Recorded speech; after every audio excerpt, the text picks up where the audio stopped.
अगला है आपके लिए, वहीं आपका पाठ चल रहा है गद्य का तीसरा, सामान्य हिंदी के अंतर्गत तीसरा पाठ है अशोक के फूल, जिसके लेखक हैं आचार्य हजारी प्रसाद द्विवेदी, जो कि ललित निबंध विधा के से लिया गया है। तो देखिए किस प्रकार से अशोक के पुष्प की विशेषताओं को के माध्यम से यानी मानव जीवन के संघर्ष की जो कहानी है वो किस प्रकार से चलती है, ऐसा यहाँ लेखक ने बताने का प्रयास किया है अशोक के फूल को लेकर के।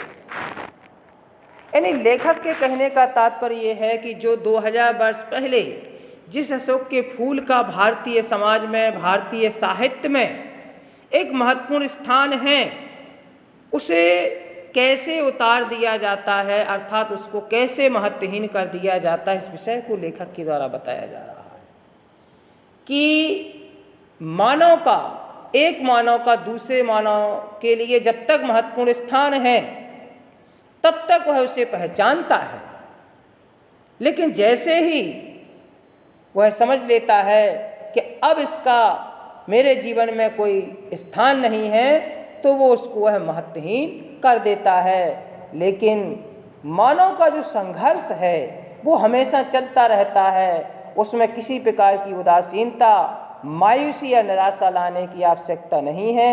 उसी प्रकार जैसे 2000 वर्ष पहले अशोक का पुष्प मस्ती से झूम रहा था, आज भी उसी अवस्था में अशोक का पुष्प, अशोक का फूल मस्ती से झूम रहा है। कहने का तात्पर्य है कि मनुष्य को अपने जीवन में मायूस होने की आवश्यकता नहीं है, उसे हमेशा प्रसन्नतापूर्वक जीवन का निर्वाहन करना होगा, तभी वह समाज के लिए और स्वयं के लिए अच्छा कार्य कर सकता है। तो देखिए कैसे हजारी प्रसाद द्विवेदी जी ने लिखा हुआ कि मुझे मानव जाति की दुर्दम निर्मम धारा के हजारों वर्ष का रूप साफ दिखाई दे रहा है। मुझे मनुष्य रूपी जाति की, दुर्दम मन होता है कठोर और निर्मम मन होता है ममता रहित, यानी मर्मज्ञता रहित, जो उसके जीवन रूपी धारा चल रही है वो हजारों वर्षों का रूप साफ दिखाई दे रहा है, यानी हजारों वर्षों से हम स्पष्ट रूप से देख रहे हैं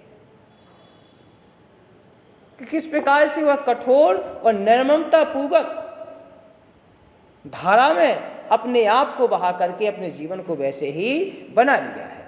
मनुष्य की जीवन शक्ति बड़ी निर्मम है, मनुष्य की जीवन रूपी शक्ति बड़ी ही निर्मम अर्थात मर्महीन है।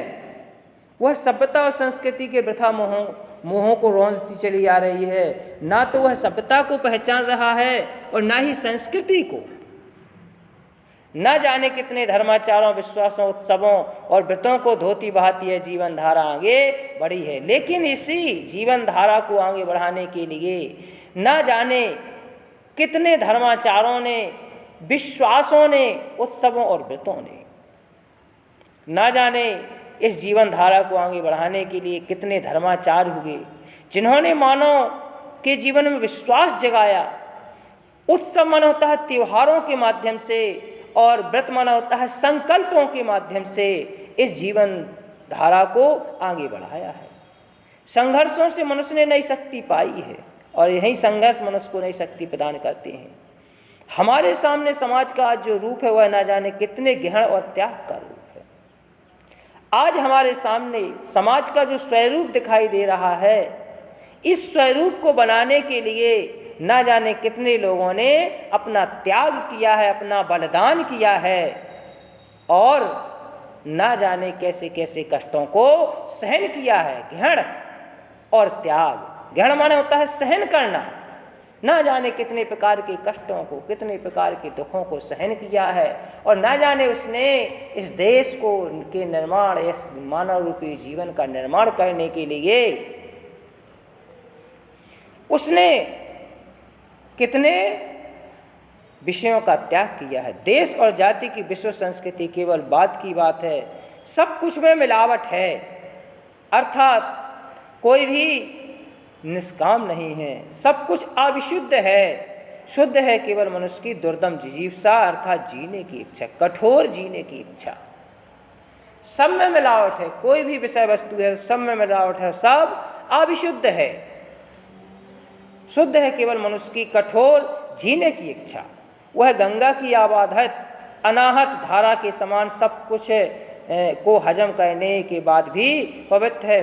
तो मानव की जो जीवन जीने की इच्छा है वो गंगा की अबाधित, जैसे गंगा की धारा कभी बाधित नहीं होती है, अनाहत, उसे कभी रोका नहीं जा सकता है। इसी प्रकार मनुष्य के जो जीने की इच्छा है वो न तो कभी बाधित हुई है और न उसकी जीने की इच्छा को कोई रोक सकता है। वो सब धारा के समान सब कुछ है को हजम करने के बाद भी पवित्र है, यानी सब कुछ उसने हजम किया है, इसके बाद भी उसके जीने की जो इच्छा है वो पवित्र है, वो स्वच्छ है, वो साफ सुथरी है। इस प्रकार से कवि हजारी प्रसाद द्विवेदी जी के द्वारा ऐसा वर्णन किया गया है। तो प्रस्तुत गद्यांश का संदर्भ लिखिए। ये 5 जितने भी क्वेश्चन यहाँ दिए गए हैं, इन क्वेश्चनों के आंसर लिख करके आप भेजें। मनुष्य की जीवन शक्ति कैसी है,